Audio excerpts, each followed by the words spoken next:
Republic ദിന പരേഡിൽ മന്ത്രി മുഹമ്മദ് റിയാസ് സ്വകാര്യ വാഹനം ഉപയോഗിച്ച സംഭവത്തിൽ മോട്ടോർ വാഹന വകുപ്പ് അന്വേഷണം നടത്താനിരിക്കുകയാണ്. സ്വകാര്യ വാഹനം വാടകയ്ക്ക് എടുത്തത് നിയമലംഘനം എന്നതാണ് പ്രാഥമിക വിലയിരുത്തൽ. ഈ വിഷയത്തിൽ മന്ത്രി കളക്ടറോടും പോലീസിനോടും വിശദീകരണവും തേടിയിരുന്നു. ആനന്ദാണ് കൂടുതൽ വിവരങ്ങളുമായി ചേരുന്നത്. ആനന്ദ, വിശദാംശങ്ങൾ.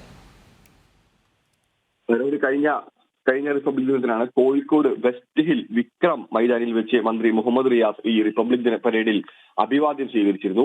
ഈ പോലീസ് വാഹനത്തിന് പകരം സ്വകാര്യ ജീപ്പ് ഉപയോഗിച്ചതാണ് പിന്നീട് വിവാദമായി മാറിയത്. സ്വകാര്യ കരാറുകാരന്റെ വാഹനം പൊതുമരാമത്ത് മന്ത്രി ഉപയോഗിച്ചത് വലിയ വിമർശനങ്ങൾ തന്നെയാണ് വഴിവെച്ചിരുന്നത്. ഈ സാഹചര്യത്തിലാണ് ഈ രഹസ്യാന്വേഷണ വിഭാഗം അടക്കം ഈ ഒരു വിഷയത്തിൽ അന്വേഷണം നടത്താനുള്ള ഒരു തീരുമാനം കൈക്കൊണ്ടിരുന്നു. അതായത് ഈ വിവാദങ്ങൾക്ക് പിന്നിൽ ഗൂഢാലോചനയുണ്ട് എന്ന നിഗമനത്തിലാണ് ഈ ഒരു അന്വേഷണം നടത്താൻ തീരുമാനിച്ചത്. തുടർന്നാണ് ഇപ്പോൾ മോട്ടോർ വാഹന വകുപ്പ് ഈ അന്വേഷണത്തിന് വേണ്ടി അന്വേഷണത്തിൽ നടത്താൻ വേണ്ടിയുള്ള ഒരു തീരുമാനം എടുത്തിരിക്കുന്നത്. എന്തായാലും മന്ത്രിയും പാർട്ടിയും പ്രതിരോധത്തിലായ ഈ സാഹചര്യത്തിൽ തന്നെയാണ് ആഭ്യന്തര വകുപ്പ് അന്വേഷണത്തിന് അത്തരത്തിൽ നിർദ്ദേശങ്ങൾ മുൻപും നൽകിയിരുന്നു.